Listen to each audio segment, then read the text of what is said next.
Matapos sumipot si VP Sara sa Senado noong isang linggo, wala pa raw impormasyon ng defense team ngayon kung kailan ulit nila makakausap ang pangalawang Pangulo. Yan ang agenda report ni Jill Sebanda live mula dito sa Senado. Jill, ano ang update?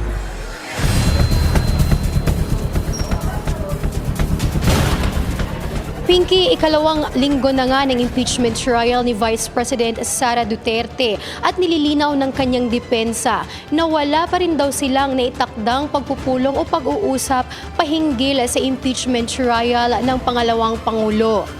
Ayon sa depensa, hindi pa tiyak kung kailan ang personal na pagdalo ni Duterte sa susunod na pagdinig ng impeachment court.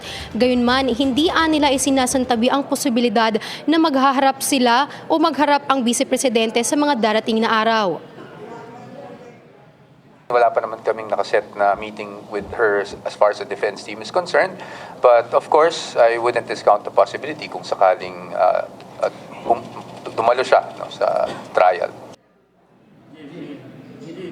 Muli ring tinilakay ng depensa na kontrobersyal na pahayag ni Vice President Duterte tungkol sa salitang bloodbath na naging sentro ng mga tanong mula sa media at mga kritiko.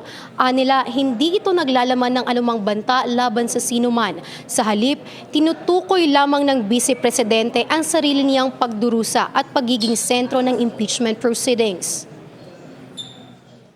Ang ibig sabihin niya doon ay yung sariling dugo niya yung tataga dahil siya yung nagiging subject nitong impeachment proceeding na ito.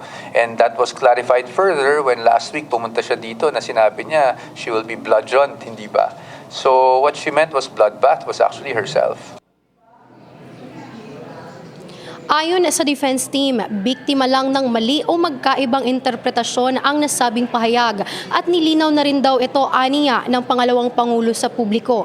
Habang nagpapatuloy ang paglilitis, inaasahan naman ng depensa na si sentro sa mga susunod na araw sa impeachment court sa pagdinig ng mga natitirang artikulo ng impeachment, kasama ang pagtukoy sa pagharap at pagko-cross-examine sa mga saksing ihaharap ng prosekusyon. Ang tanong ngayon, magpapakita nga ba sa susunod na pagdinig si Vice President Sara Duterte o mananatili muna siyang nasa likod ng legal team? Pinky? Jill, normally nagkakaroon ng press con ang defense team, hindi ba? Pagkatapos ng pagdinig, meron bang tayong impormasyon kung magkakaroon ng press conference mamaya?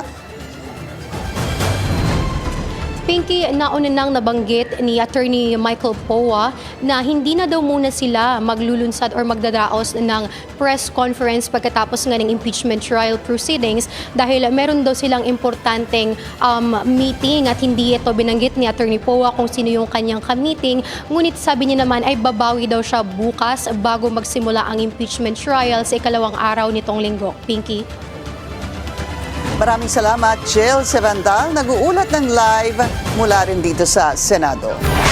Mag-follow sa aming mga social media accounts at mag-subscribe sa aming YouTube channel para sa pinakahuli at eksklusibong mga balita.